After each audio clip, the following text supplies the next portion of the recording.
Bonjour à tous et bienvenue sur ma chaîne d'horreur. Avant de commencer les histoires terrifiantes d'aujourd'hui, je vous invite à aimer cette vidéo et à vous abonner à la chaîne pour ne rien manquer des frissons à venir. Allez, c'est parti pour une nuit de peur. Je m'appelle Caleb Fletcher, j'ai 16 ans et cela s'est passé il y a environ 8 à 9 mois, le 24 août, un samedi. L'école avait commencé depuis environ 2 semaines, alors pour décompresser un peu, j'ai décidé de voir si mes amis, que j'appellerais Griffin et Broly, voulaient en jouer à Fortnite. Ma mère et ma sœur étaient reparties faire du shopping, mon père travaillait et je m'ennuyais. Il était environ 20 à quand nous avons enfin commencé à jouer, car j'avais décidé de faire des roulés à la pizza au préalable et j'avais fini par brûler le lot. Après quelques parties, je pouvais dire que mes amis en avaient marre de perdre, alors ils se sont déconnectés après seulement 1 heure. J'avais prévu de m'allonger avec mon téléphone et d'aller me coucher, jusqu'à ce que j'entende mes 2 chiens aboyer dehors. Ce n'est pas inhabituel pour eux d'aboyer étant donné que les gens marchent généralement sur le bord de la route, mais j'ai quand même regardé pour être sûr. Je n'ai vu personne, mais quelques secondes après avoir regardé par la fenêtre, j'ai entendu notre porte de garage s'ouvrir et se fermer. Cela signifie généralement que mon père est rentré du travail, mais je n'ai pas vu son van dehors. Et il m'avait envoyé un message plus tôt me disant qu'il travaillerait tard ce soir. J'ai décidé de descendre dans la salle à manger et de regarder par la fenêtre pour avoir une meilleure vue. De là, je pouvais voir que notre allée était vide. Il n'y avait personne ni véhicule en vue. Je n'étais pas du genre à aller enquêter, alors je suis retourné en courant dans ma chambre et j'ai envoyé un message dans le chat de groupe de ma famille pour demander si quelqu'un était à la maison. J'ai parlé à ma mère de la porte du garage et elle m'a dit d'éteindre les lumières, de verrouiller ma chambre et de rester là jusqu'à son retour. J'ai fait exactement cela. Environ 15 minutes plus tard, j'ai cru entendre notre plancher en bois craquer en bas, comme si quelqu'un essayait d'être discret. Je n'avais rien à utiliser comme arme, alors j'ai détaché le bras du microphone de mon bureau et j'ai ouvert doucement la porte.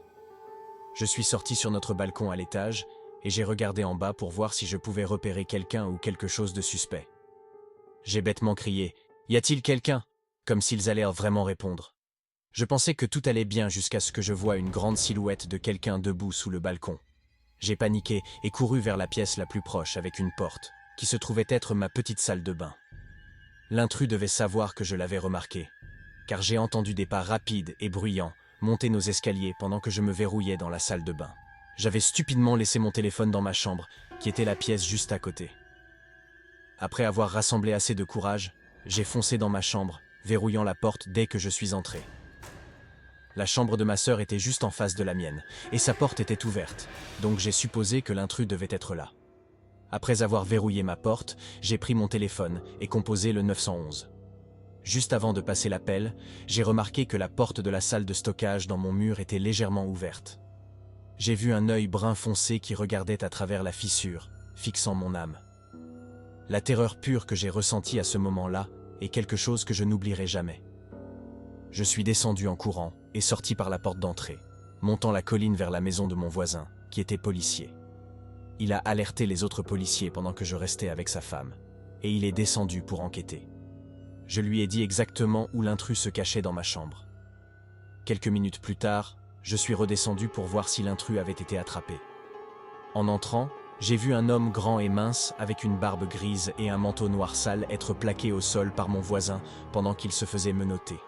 Je ne suis plus autorisé à être seul à la maison et nous avons maintenant une meilleure sécurité autour de notre maison. Ma famille était juste heureuse de savoir que je n'avais pas été blessé et ils étaient reconnaissants pour le courage de notre voisin. Je ne souhaite à personne de vivre une telle expérience, même pas à mon pire ennemi. Depuis cet incident, ma vie a changé de manière significative. Ma famille a installé un système de sécurité sophistiqué, avec des caméras de surveillance couvrant chaque angle de notre maison et des alarmes sur chaque fenêtre et porte.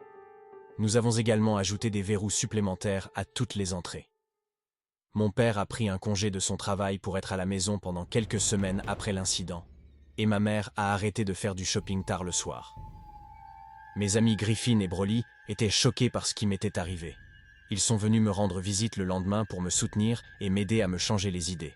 Nous avons passé la journée à jouer à des jeux vidéo et à regarder des films, essayant de retrouver une certaine normalité. Pourtant, malgré tous les efforts pour renforcer notre sécurité et retrouver une vie normale, la peur de cette nuit-là ne m'a jamais vraiment quitté. J'ai commencé à faire des cauchemars fréquents où je me retrouvais face à face avec l'intrus, incapable de bouger ou de crier. Ces rêves étaient si vivides qu'ils me réveillaient souvent en pleine nuit, tremblant de peur.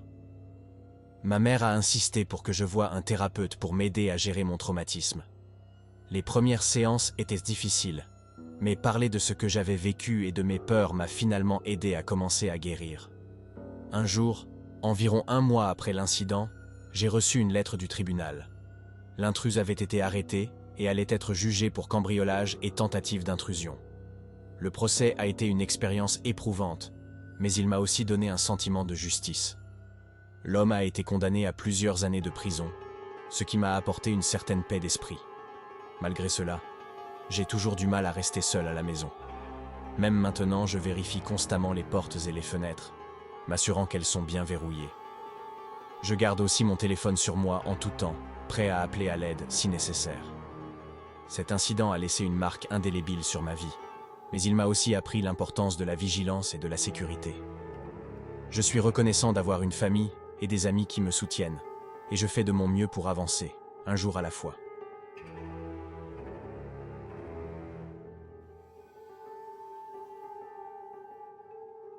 C'était il y a quelques mois, alors que je travaillais pour DoorDash.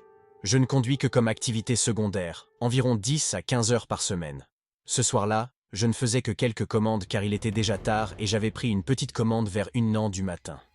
Elle devait être livrée à un immeuble de bureau quelque part en ville, ce qui était évident par l'adresse. C'était normal, généralement pour les travailleurs de nuit ou autres.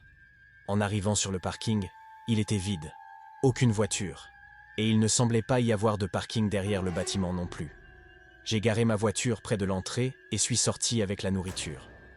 Le lieu ressemblait à un immeuble de bureau, plus petit que la plupart, avec seulement 2 étages et pas très large.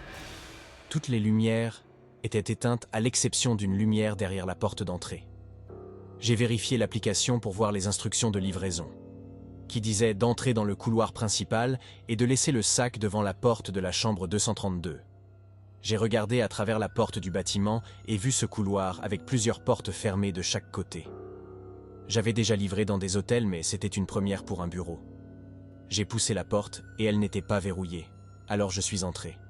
Je m'attendais à entendre des gens travailler, bouger ou parler, mais il n'y avait aucun bruit, juste le bourdonnement des lumières au-dessus de moi.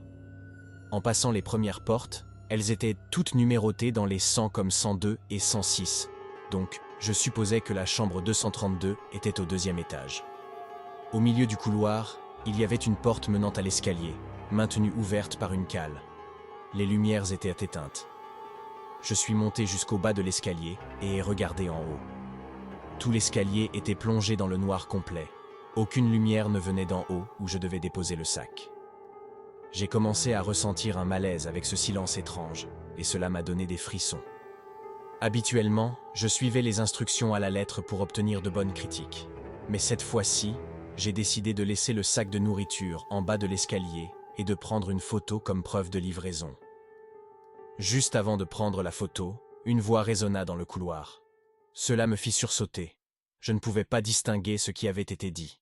Je me suis retourné pour voir un homme sortir de la chambre 104 et se diriger vers moi. Il portait un uniforme de sécurité, ce qui m'a rassuré un peu. « Bonsoir, vous avez besoin d'aide » demanda-t-il, un sourire poli sur le visage. « Non, je fais juste une livraison DoorDash » répondis-je, essayant de cacher mon malaise. Je devais déposer ce sac au 2e étage, mais les lumières sont éteintes. Il hocha la tête. « Oui, nous avons quelques problèmes électriques ces derniers temps. Vous pouvez laisser le sac ici, je vais m'en occuper. » Je lui remis le sac avec un soupir de soulagement. « Merci beaucoup. Bonne soirée. » Je me retournai pour partir, mais avant que je n'atteigne la porte de sortie, j'entendis un bruit de frottement, comme si quelqu'un traînait quelque chose de lourd. Je me retournai et vis l'agent de sécurité traîner un grand sac poubelle noir le long du couloir. Le bruit résonnait dans l'espace silencieux, et je ne pouvais m'empêcher de me sentir mal à l'aise. L'homme ne me remarqua pas, continuant à traîner le sac vers l'une des portes. Je quittai rapidement le bâtiment et me dirigeai vers ma voiture. En montant, j'avais toujours ce sentiment de malaise, mais je tentais de l'ignorer. Je pris une dernière commande pour la nuit, espérant que cela me ferait oublier cette étrange expérience. Après avoir terminé ma livraison, je rentrais chez moi, mais l'image de l'agent de sécurité traînant ce sac poubelle ne quittait pas mon esprit. Le lendemain, je décidai de vérifier les nouvelles locales, juste par curiosité. À ma grande surprise, je lus un article sur un immeuble de bureau où un agent de sécurité avait été arrêté pour avoir dissimulé un cadavre dans un sac poubelle. Mon sang se glaça en reconnaissant l'adresse. C'était le même bâtiment où j'avais livré la nuit précédente. Je réalisais avec horreur que j'avais peut-être été en présence d'un criminel cette nuit-là. Je contactai immédiatement la police et leur racontai ce que j'avais vu. Ils me remercièrent pour l'information et me dirent que cela pourrait les aider dans leur enquête. Depuis ce jour, je fais toujours attention aux lieux où je fais mes livraisons et je m'assure de ne jamais entrer dans des bâtiments étranges ou mal éclairés la nuit.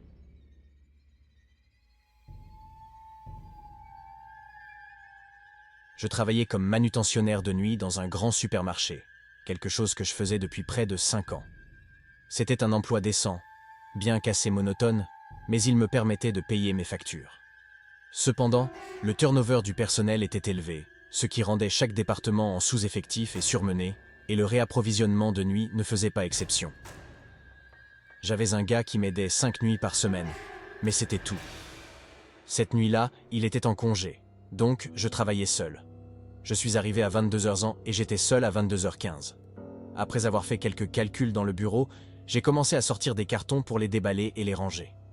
Même si je n'avais pas d'aide cette nuit-là, je devais tout de même tout finir, alors je travaillais dur et aussi vite que possible. Je ne me suis même pas arrêté pour une pause, mais soudainement, un bruit de tapotement a résonné dans le magasin. J'ai arrêté ce que je faisais et écouté, entendant de nouveau le bruit. Cela ressemblait à quelqu'un qui tapait sur une fenêtre à l'avant du magasin. J'ai regardé ma montre pour la première fois depuis le début de mon service, il était 2h du matin. Le temps avait filé, mais personne ne devrait être ici à cette heure-là. Je suis descendu l'allée jusqu'à l'avant du magasin et ai rapidement vu quelqu'un dehors. Il était appuyé contre la fenêtre et essayait de regarder à l'intérieur. Il m'a repéré et m'a fixé du regard alors que j'étais juste de l'autre côté de la vitre.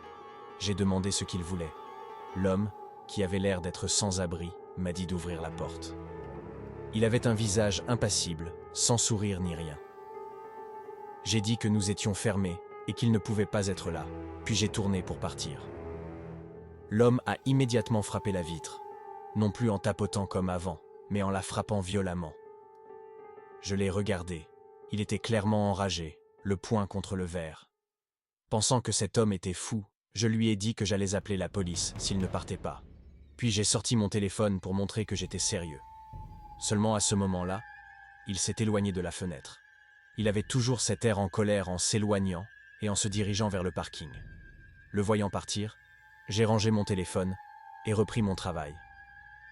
Nous avons beaucoup de clients étranges par ici, alors je n'y ai pas trop pensé, et je devais me concentrer pour finir mon travail.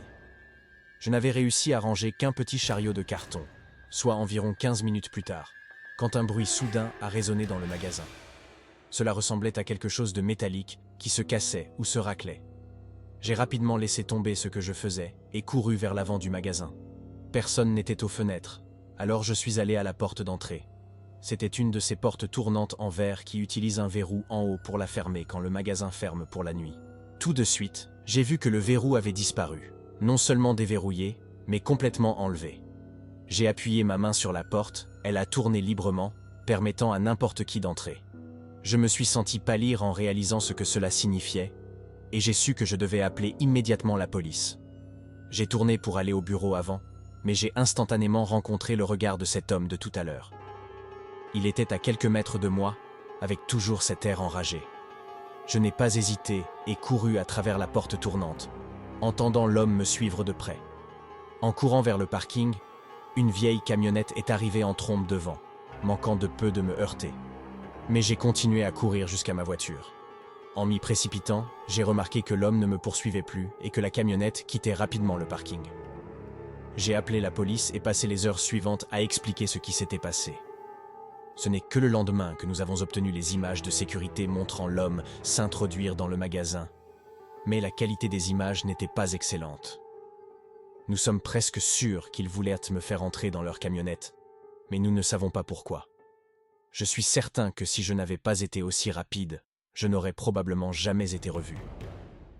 Depuis cet incident, j'ai été transféré à un autre magasin dans une zone plus sûre, où le personnel de nuit est mieux protégé. Mon employeur a également renforcé la sécurité dans tous ces magasins, ajoutant des caméras supplémentaires et des agents de sécurité pour les quarts de nuit. J'ai aussi pris des mesures personnelles pour ma sécurité, comme prendre des cours de self-défense et toujours garder mon téléphone à portée de main. L'expérience m'a laissé méfiant envers les inconnus et conscient de mon environnement à tout moment.